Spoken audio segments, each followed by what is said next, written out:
சொல்வதெல்லாம் உண்மை பார்த்துருக்கீங்களா ஷோ? ஸோ அதே மாதிரி தான் உங்கள் யூடியூப் ஷோ ஃபுல்லாக இருக்கும்னு சொல்லி நீங்கள் சொன்னீங்க, அது உண்மையா?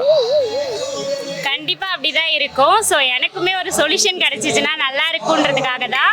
அது போல் எங்கள் லைஃப் மாதிரி இன்னொருத்தவங்க வாழக்கூடாது அப்படின்றதுக்காக மெயினாக வந்து நான் வீடியோ வந்து போஸ்ட் பண்ண ஆரம்பித்தேன். இனிமேல் ஷோ மாதிரியே கொண்டு போயிடலான்ட்டு அதை பற்றி பேச வரலாம். நம்ம நாளைய நட்சத்திரங்கள் அவார்ட் ஷோக்கு வந்திருக்கோம்.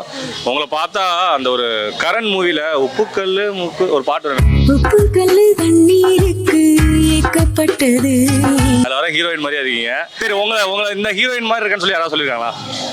சொல்லியிருக்காங்க. யார் அந்த ஹீரோயின் சொல்லுங்க, அந்த அதிர்ஷ்டமான ஹீரோயின் யார் பேர் சொல்லுங்க. சாய் பல்லவி மாதிரி இருக்குன்னு நிறைய பேர் சொல்லியிருக்காங்க.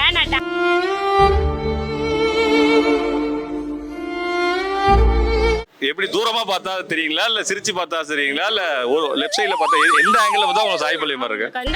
மொத்தமா என்னைய பார்த்தா தெரியுதுன்றாங்க. சரி, உங்களுக்கு நீங்களே உணர்ந்திருக்கீங்களா எந்த ஹீரோயின் மாதிரி இருக்குன்னு? இல்ல, நான் எந்த ஹீரோனி மாதிரி இருக்க ஆசைப்படல. நானா இருந்தா போதும். என்ன மனுஷன் இந்த சாரி பிசினஸ்ல எல்லாம் நயன்தாரா சாரின்னு காட்டுறாங்க பாத்தீங்களா, அதெல்லாம் வேணாம். சாதாரண மக்கள் கட்டுற சாரியா இருந்தா போதும். இதாங்க என்னோட ஆன்சரே. இந்த நாளைய நட்சத்திரம் விருது எப்படி இருந்துச்சு உங்களுக்கு? உண்மையாலுமே சின்ன சின்ன யூடியூபர்ஸ்க்கு வந்து நல்ல ஒரு மோட்டிவேஷனலாக இருக்குது. கண்டிப்பாக இந்த மாதிரி நிறைய நிகழ்ச்சிகள் நடக்கணும். ஸோ நடந்தால் மட்டும்தான் வீட்டுக்குள்ளே இருக்க எல்லாராலையும் வெளியே வர முடியும். ஸோ எல்லாருக்குள்ளேயும் ஒரு திறமை இருக்கும். அதை வெளிக்கொண்டு வர்றதுக்கு ஏதாவது ஒரு அவார்ட் ஃபங்க்ஷன் நடந்தால் மட்டும்தான் அது வெளிக்கொண்டு வர முடியும்.